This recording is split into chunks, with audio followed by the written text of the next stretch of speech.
don't mind the mess. We're moving, but I want to chrono this. And I believe it was already at like 220 when I just checked it. So let's see. Yeah, 217. 224. We have a very low LPR pressure at 50 PSI. So we're gonna crank that up just a little bit. Let me go grab an Allen wrench.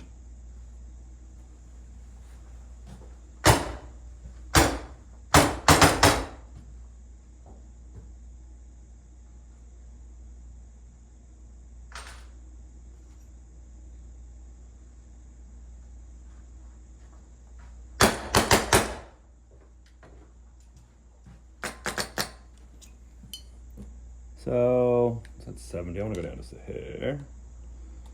So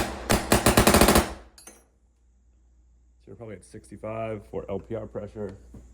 287. 282. 291. So pretty consistent. Eyes are off. Thing rails. The eyes do work. So you hold the truck down, it'll do that little shot thingy. But the eyes are working, so gun's working good. There you go.